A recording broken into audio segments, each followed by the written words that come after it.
اللہ کے حبیب صلی اللہ علیہ وآلہ وسلم کے غلاموں، فرمایا گیا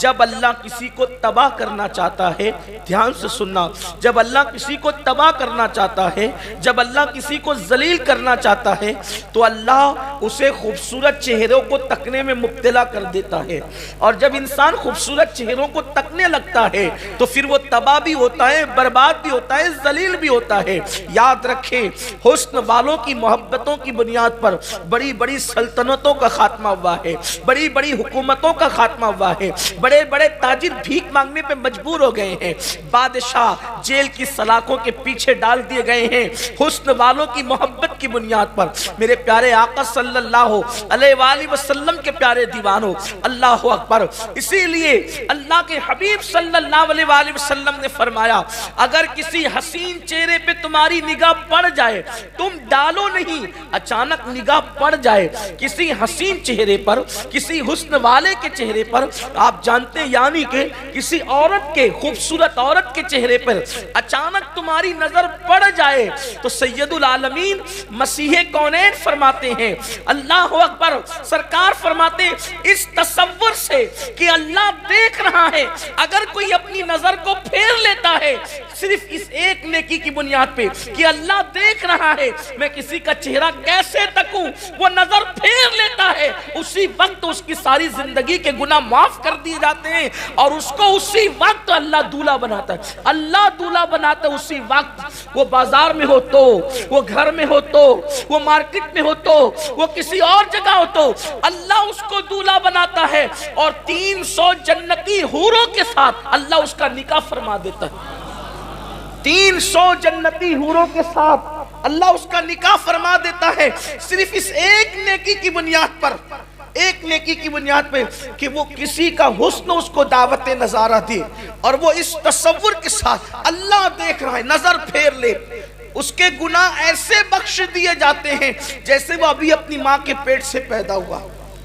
ابھی اپنے یوں مغفرت ہوتی ہے۔ یعنی اللہ کے خوف سے کسی کو نہ تکنا، کسی کے چہرے پہ نظر نہ ڈالنا، کسی سے مراد یہاں عورت ہے، مردوں کے لیے عورت اور عورتوں کے لیے مرد، تو اللہ کیسا کرم فرماتا ہے،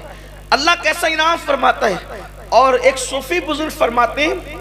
کہ جب کوئی بندہ اپنی نگاہوں کو آوارہ کرتا ہے، یعنی مرد عورتوں کو تکتے ہیں، عورتیں مردوں کو تکتی ہیں، تو اللہ اس کے جسم کے اندر بدبو پیدا کر دیتا ہے،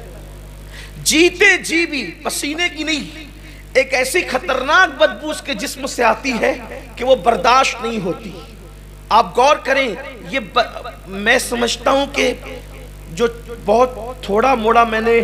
علم حاصل کیا ہے اپنے بزرگوں سے، تو کسی گناہ پر مجھے یہ وعید نہیں ملی پڑھنے کو۔ اس کو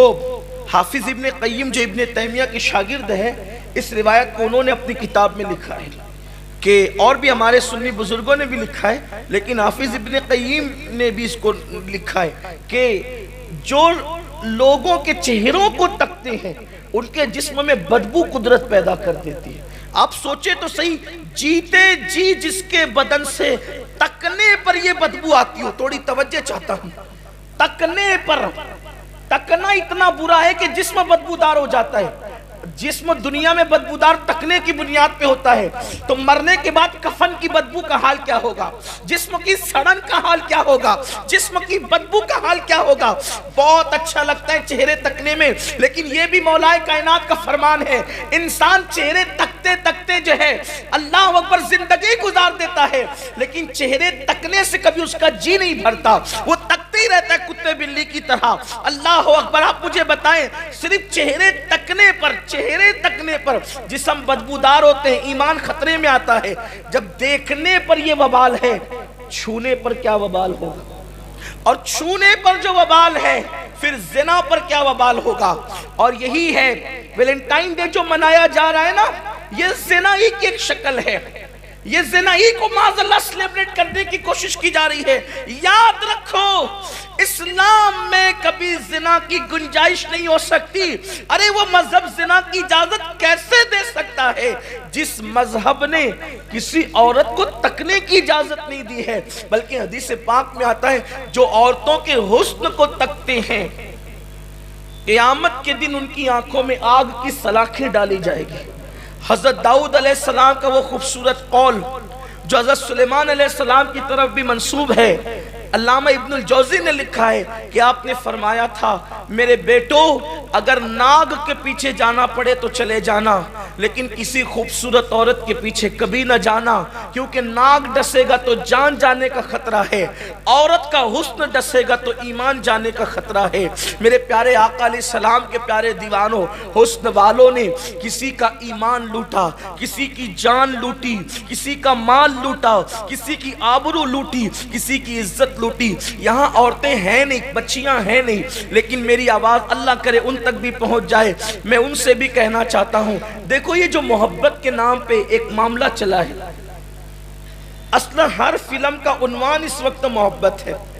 ہر سیریل کا عنوان اس وقت محبت، عشق و محبت، عشق و محبت، سیریل کا عنوان، فلموں کا عنوان، ناولوں کا عنوان یہی ہے۔ لیکن جب ہم اس کو گہری نظر سے اس کی اسٹڈی کرتے ہیں، مطالعہ کرتے ہیں، مجھے کہیں محبت نظر نہیں آتی۔ یہ صرف نفسانیت ہے، بلکہ نوجوان لڑکوں کا حال اتنے خود غرض ہیں، نوجوان لڑکے اتنے خود غرض ہیں کہ کسی کے حسن کو چوس کر ایسے بھاگتے ہیں کہ دوبارہ پھر اس طرف رخ بھی نہیں کرتے، پھر وہ سسکیاں لیتی رہے، بستر پہ کروٹیں بدلتی رہے، آہیں بھرتی رہے۔ لڑکیوں کا بھی یہی حال ہے کم و بیش۔ ایک لڑکی، سب کی بات نہیں کر رہا ہوں، کچھ لڑکیوں کا، لوگ کہتے ہیں کہ آپ لڑکیوں کو گالیاں دیتے ہیں۔ ہم نے کب کہا کہ آپ کی بیٹی ایسی ہے؟ ہم تو جنرل بات کرتے ہیں، آپ کو غصہ نہیں آنا چاہیے، ورنہ پھر چور کی داڑھی میں تنکے والی بات ہے۔ آپ ان کو کیوں غصہ آتا ہے؟ ہم مطلقاً بات کرتے ہیں۔ شراب کی مذمت میں تقریر ہوتی ہے، محفل میں شرابی بیٹھے تو اس میں ہمارا کیا قصور ہے؟ جوا پہ گفتگو ہوتی ہے، اگر جواری تک تقریر پہنچے تو اس میں ہمارا کیا قصور ہے؟ آپ گناہ کرنے میں شرم نہیں کرتے، ہم گناہ سے روکنے میں کیسے شرم کریں؟